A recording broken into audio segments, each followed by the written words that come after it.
for the cylinder. Well, let's see. Let's measure it. So let's give it a... No. You stand corrected? Yes, prove me wrong. It wasn't easy. Now the piston should be moving up and down if the rings are in there correctly. If the rings are in there wrong, it'll be all bound up. Yeah, that's a racing. You have a should move freely at 60. I don't have a tension gauge. No, my tension gauge is called my fingers. So this is what I was saying. We could keep it in. Yeah. You pull it out just About enough right to do there. it and slide it down. The only problem is I don't know if this is the rear or the front cylinder. But whatever. It's called, this here is on the outside edge, and this is the left side. So That's the rear. And this is the front piston. Perfect. We were just testing anyway. Okay, I think I get the snap ring. So Well, we know our did you measure this bore handy yet? dandy little tool works so well. Let's measure the bore. It ain't asking for... Yeah, but let's see what they actually cut it to. The bottom. Down here. I can't read the square like this. 405, 504. But I'm not in bore. There we go. 500. Yeah, it's pretty close to that. On the money. Our cylinders are way looser than that. They're like an extra 5 thou in there. So. So the tool actually does work pretty good, is what you're saying?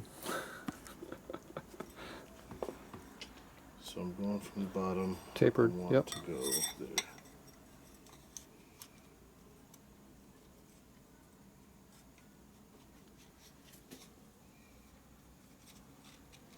I don't know why you don't put it on the bench. It's so much easier.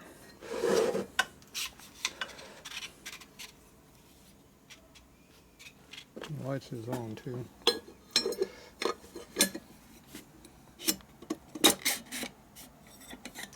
Kind of grabbed a little bit, then it just went right in.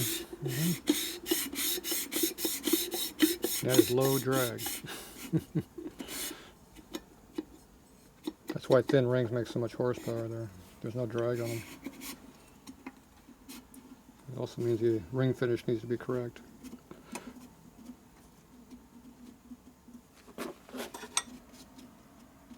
Perfect. Yep, air spin goes in like that.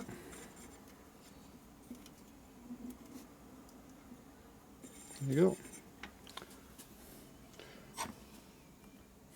Here, try my way.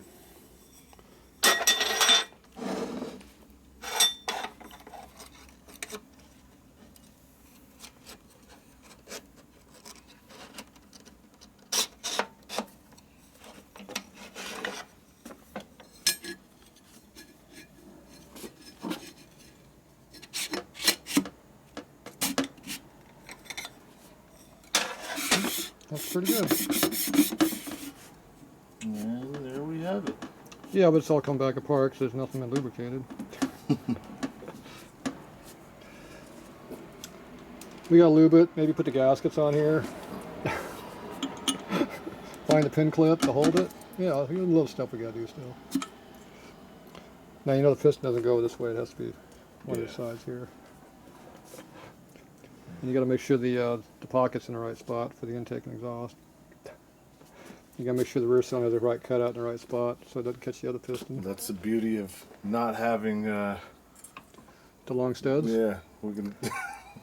The other thing that makes it really nice is, remember the rear cylinder was a little tighter in the front one, I think it was. And with the studs on there, it goes right down, straight on with no problem. But when you don't have the studs and you're trying to put this on there, it binds all over the place. You gotta have it just perfect. So the studs actually hold it straight, it just pops in and down really easy like it's supposed to.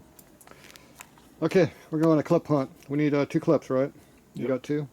Alright, way back.